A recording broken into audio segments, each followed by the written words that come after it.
Hey, it is Magnus. I don't know what happened, but I started working again. So I'm not gonna figure it, but I am gonna get a new mic eventually, so don't worry about that. But anyways, this is called The Paranoid Kid and the Shadow. It's well, let's just get into it.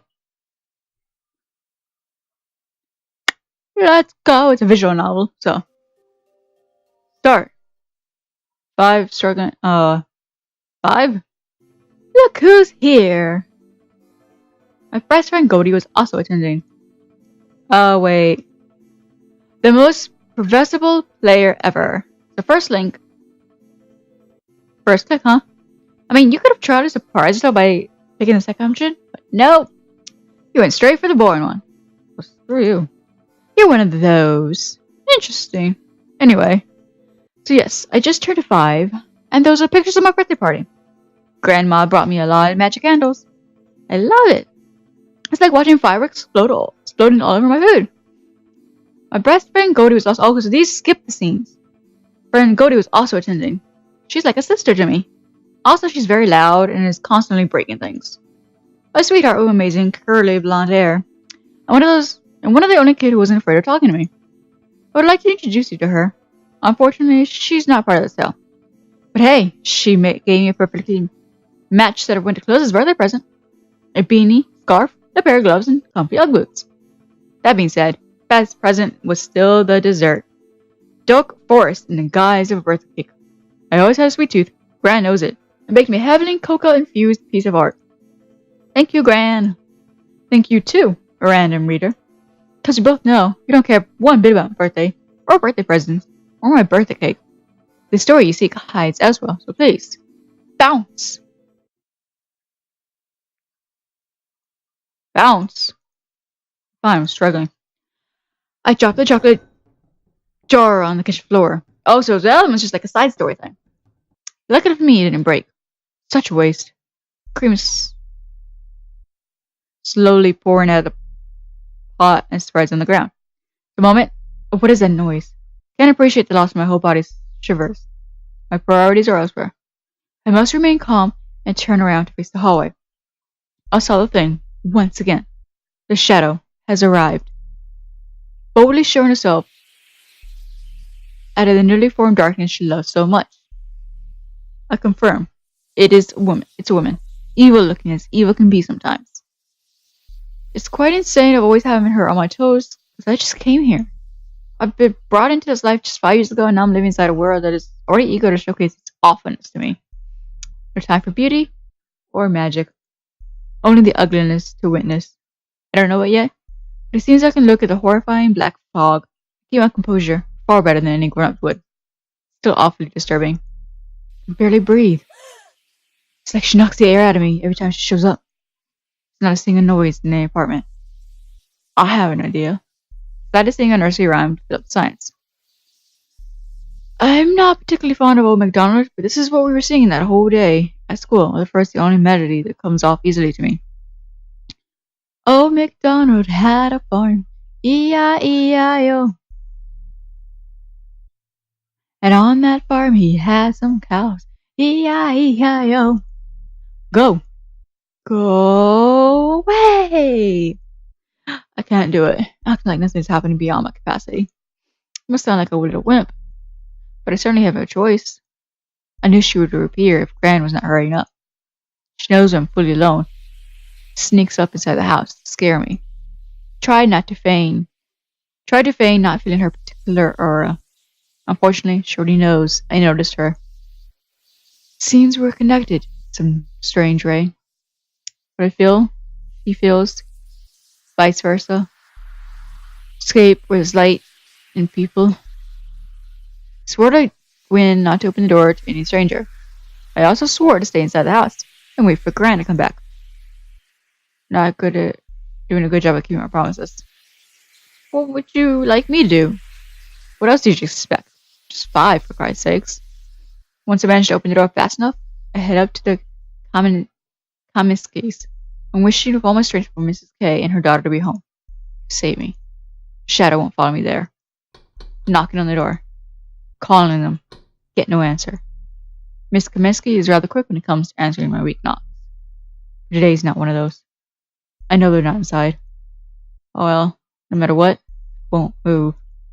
The corridor is well lit, perfect to keep her at bay. Her essence abnormally fills up the staircase. Seems she expects me to abandon my plan. She's right. I start to reconsider the whole move now that she's clearly out of my apartment. I can see the dark evil dance at the end of the corridor. Today, poor me, she's following, engaging with the world and hunting me down. This is not what's supposed to happen when the shadow follows me. And where's that newfound anger even coming from? What have I done to deserve this? Today, stronger. Out of the blue, she suddenly is meaner. I can feel it in my bones, and in the space of my compressed ribcage, I can hear the strong beat of my weary heart. Terrifying energy is amped up, violent, like an overflowing volcano about to explode. And obviously, I will be the sole casualty. She multiplies her limbs. However, she can fool me. This is one individual entity causing this. One. Just one. My nerves are taking me over. I'm biting my nails furiously, starting eating a little bit of skin in the process. I'm staying still, my back pressed against the door of the Kaminsky's apartment. Dear Lord, please, can anyone open the door for me? A few moments pass, and soon the evil woman's arms were leaving the staircase. They are reaching to me. The lights start flickering. It is her doing. She uses the shadow in between to approach. Dark. Light. An arm emerges from the wall. Dark. Light. Another arm materializes out of a door. Dark. Light. The dark limbs retreat to the staircase. Dark. Light. Two arms are closing in onto me, and they all say, it's just my imagination. I'm not making up anything. She's real. So she's so powerful this evening that I feared she might get a hold of me. I'm forced to leave the hallway and return to my empty flat. I hate you, Gwen. It's entirely your fault, you lame-ass babysitter. You should have stayed with me until Gran came back. Well, that's a way to ruin a mood, ain't it? Yeah. Not really. Honestly, I'm sorry. Sorry, Gwen. Hope your dad is okay. I totally understand. I, too, would leave everything up my dad if he has a heart attack. I swear. I had a dad. Would do it. Oh, Gwen. I know you think it's me going insane. I heard you tell Gran that I'm a danger to myself and for others. You just don't get it. If only you knew. If only you could see me. See what I often see. And how it comes to me. Sunset. Silence. Nobody's around me for a while. Then I feel the air thickens. Like an obscure storm made of dark clouds forming somewhere nearby. Sometimes she hums. Or slightly whistles. Then the shadows start moving. Announcing herself. I explained it all to Gran. In a comprehensive answer to my distress, was to send me to the doctor who talks a lot. Out of all the babbling, I got some red and white pills. He even thought, I don't like them, they're sweet, which is great, but they deactivate me. They turn me into a marshmallow kid. Soft and slow. These tiny chemical things are killing my spirit, I can tell you that. I hate when the shadow comes to me, however. I'd have to admit I'm fully alive and awake when she shows up. 4:17. Back home. I'm not feeling good. I want Gran. Want her home with me. Today is definitely not the day to leave me alone. What the hell was that? She should not follow me. Who gave her the right to do so? She's messing up our previous arrangement. The shadow must stay still, stare wearily at me, making me scared of her, but never reach out or chase me. I locked my 5-year-old self in the bedroom. Somehow I didn't notice up to this point how much I'm trembling. Putting the key in the hole is a rather interesting struggle. I switched on all the lights to feed her. I hope it was slower long enough till Grant comes to my rescue. I open the curtains. The day has betrayed me once again. The sun has set in a dark haze, and the night is slowly taking over. I'm hiding behind the fabric. She's close. I can feel it. She joined me in the house. The light is on. That's why she will remain in the hallway. This evening, she really went above, beyond her little routine. As expected, she throws her long arms inside my room, inspecting the walls and the entrance. Even thought, I'm no longer sure about the rules of the game. Somehow, I naively believed remaining quiet and not budging one bit would make her leave sooner. Yes, that's how stupid I am. She's pulling the same trick from earlier, but creating more of those long arms, more limbs, to touch me. Suddenly, the shadow goes beyond everything she ever did before. Did she figure out how the doors work? One of her arms bursts the doorknob, then goes to the key left in the keyhole. Another mistake of mine. Turns and opens the door. It's official. She crossed the line. She now has access to this world. My world. Which means I swallow heavily, the dancing arms celebrate around the doorframe. I now have to realize she's no longer afraid of the light, when I am still terrified of the dark. Should I have taken the key? I didn't know it was important to keep it with me. I'm so sorry. I don't know anything. She's gonna take me away from this simple mistake. Her head picked in the frame. It was quick and unusually big. Apparently, she grew up. I'm not so ready for this. The body's giving up. My legs feel weak. I don't think I can walk. The warm liquid is running between my legs. At this very moment, I certainly cannot play the big boy, and I'm willing to let myself get wet and spoil my pants. I think it's soil, not spoil. Typo. The shadow eats children should have to eat an unclean one. The thought is somehow reassuring. The light goes out. Not quite pitch black, but dark enough to please her. She's satisfied with what she just did. I can feel it. I can almost hear her distorted laugh in my head. I don't want to. Oh my gosh. I wish I could yell when she slowly exposes her face to me. Can't proceed what I'm looking at. Process. Her face takes the whole space of the door frame. How is it possible? This is awful to stare at. A woman slowly made of darkness. Solely made of darkness. Only the top of her jaws visible. Her eerie smile is creeping me out. She extends her long arms to grab me. My head hurts. My nose runs. My sight is blurry. I've been tasting my own tears for a while. Her eyes just changed, man. The smell of my own urine is strong. In the air. This is too much for me to face alone. I'm crying. I'm exhausted. With all that, my increasing headache is not helping. I beg her one last time to leave. Beg her to stop chasing me. And she hears none of it, extending her multiple branches towards me. It must be the night. This is it. The very day she finally connects with me.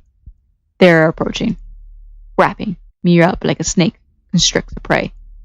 Several ropes around my little body. It's tight and cold.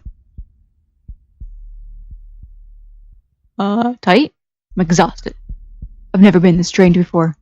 Some of what makes me a living soul is hastily escaping as my little frame goes colder. I forget who I am and where I am. I am no longer afraid. I'm not fighting anymore. My consciousness leaves. My body is empty of soul. My body is emptied of me. I separate myself from this vehicle of flesh. What is left collapses on the carpeted floor. Wherever I am, I can see Gran coming, but it's too late. Rowan is no more. I'm laying on the carpet. I've lost all concept of time and space. In that barely alive state, the dark no longer impacts me. A few minutes later, Gran busts into the apartment, yelling my name. I'm hearing her. I feel her pain. She finds me in a room, passed out and wet. She's terrified. How come I can sense it all? The full range of her despair?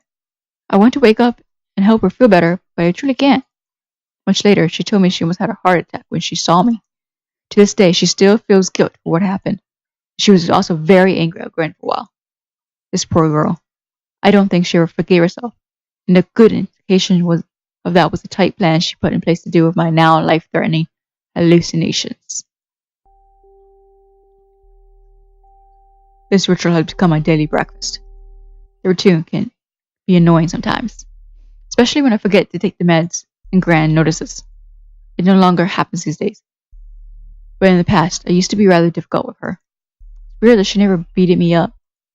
Trust me, I'd have slapped myself over the possibility. First years were made of stupid tantrums, yelling, and overreacting just to make me take one of those capsules.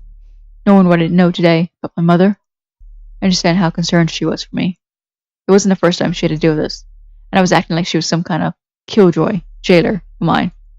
Every day she fears for me, so I've learned to never forget.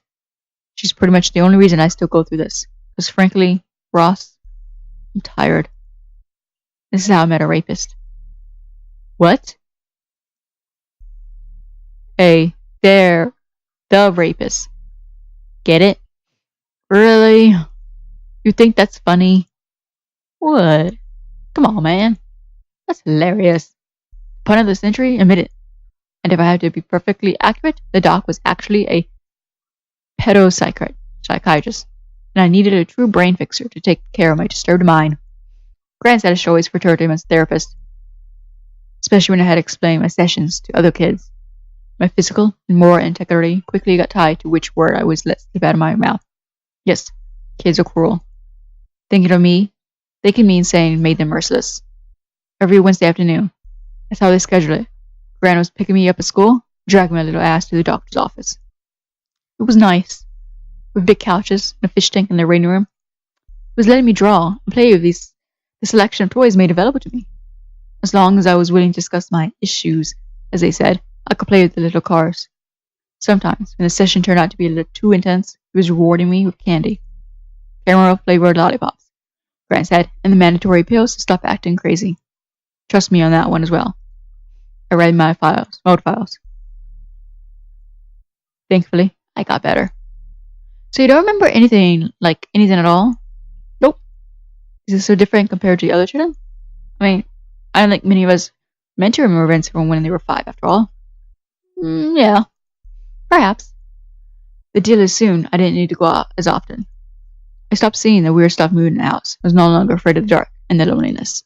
I also stopped yelling at inanimate objects. Drugs can do good sometimes. I was even perfectly fine with the kids mocking me for being weird and daydreaming in class. I only have to acknowledge this period of my life if it's ever existed when somebody makes an offhand comment about my mother. Outside of it, I keep taking the meds. I learned to organize my stuff accordingly. Other than that, I'm fine. I'm glad that I forgot this strange era of my early existence. There was nothing worth recalling. Give me a break. How do you know that, smart boy? Who knows what amazing adventures you lived through between 0 and 6? Where's the money buried? Or where'd you hide the treasure map? More seriously, though, I'm impressed by the way your grandmother handled everything so far. Can't say I know how tiresome it is to go through a heavy treatment. You should cut her some slack. She just try to give you the best chances to live with your condition. I know, I'm a brat. Not trying to be one, but yeah, I'm an annoying kid. I'm lucky to have her. She's like my last anchor. I sound cheesy as hell. You can make fun of me, don't you mind? I don't mind. I can take a joke. I refuse to mock you for your mental illness. Actually, you should never do this to yourself, Ron. Never give people, even friends, the right to trivialize your mental state. I'm alright, Ross. No need to be overdramatic. I can still laugh at myself, you know. I take my state as a blessing. Where do you think those A+ in writing classes are coming from? Technically, I'm not as far gone as my mother was. The doc said I can get pretty serious around 20 years old. So I got 2 or 3 years ahead of me until the pills might not be enough to keep me in check. Until I start hearing the voices. All I have to do is once a year, show up for a checkup. The shrink is nice, but he's trying to amp up the number of sessions, as he said, just in case. He said, to please his damn own wallet. So today I painted the most idyllic version of my life I could come up with to get him off my back as soon as possible. I soon turn 18, and this will be the last time I'm forced to attend. He wanted to hear the nightmares. Therefore I talked of wonderful dreams. He expected tales of solitude, so I bragged about my lovers, friends, and hobbies. He likely understood how big that was a lie. We both know the clock is ticking, and I'll be free of this burden in barely 5 months. One last time he wrote down this prescription for more pills. More chemical control, reminding me that I can still reach out to him when in need. I won't need him. I am stronger than this. Liberated. They're right behind you. I'm finally free. I don't know. I see the arms, man.